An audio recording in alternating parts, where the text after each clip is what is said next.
Congressman Ron Paul is the President of the United States.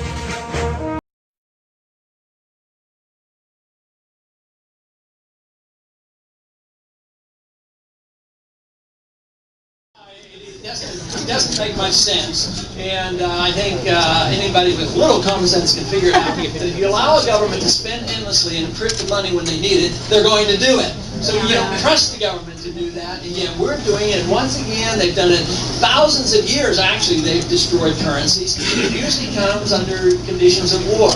We had an attack on our dollar in the 1970s, paying for guns and butter of the 60s. This one's much worse because we've spent a lot more, we're in debt, we don't have good jobs here anymore, and we owe foreigners so much money. So this condition is very bad, and today, the dollar was down again, prices are up, the financial bubbles have not adjusted, and the longer they try to prop these bad investments up, the longer the agony lasts. So I think it's the beginning, but it's also the opportunity for us. Because this is why I think the campaign has caught traction, is the fact that people know that government just doesn't work very well. And they have to have something else. We've had a taste of freedom. We've had the freest country ever in the history of man. We've had the most prosperous. But we have lost our way. We have lost our confidence that freedom really worked. Most of all history has been with tyrants running and controlling other people. And the world is that way today. And right now, our government is becoming more tyrannical on a daily basis. So really what we need now is a reversal, a concentration on protection of freedom with the full understanding that's what we really want. But it does mean that if you want the control of your life and the control of your dollars, this means also that you have to be responsible for it and you can't go to others. And we have to be self-reliant and not assume somebody else is going to take care of us. That's right. But really, I don't worry about that because I think there would still be people who would need help. But we would be so much more prosperous.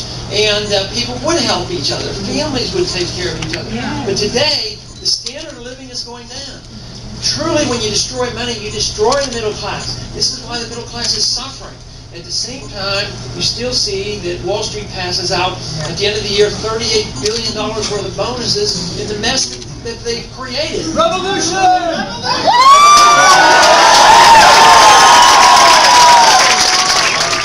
Rather than less. Most of the time you end up with less. Lately, though, over the years, every time we've had a war, we've had less freedom. And what's going on now? Whether it's the war in Iraq, whether it's the war on terrorism, or the war on drugs, we end up less freedom. So what we need now is a return to this whole idea that individuals are capable and should be taking care of ourselves. And this is what's going on. And to me, I think it's wonderful because we do attract a lot of young people, and I'm also impressed, especially over the last year, on how the Constitution of Freedom brings people together.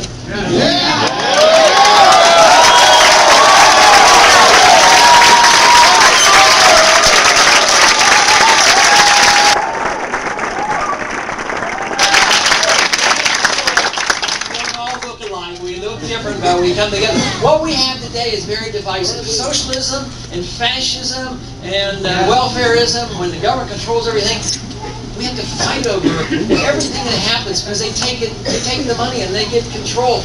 And once the pie starts to shrink, it becomes more aggressive. And that's why people are getting very, very worried. So the answer can be found. It can be found very easy. It can be found in freedom. And one thing I have discovered in this last year, freedom is popular.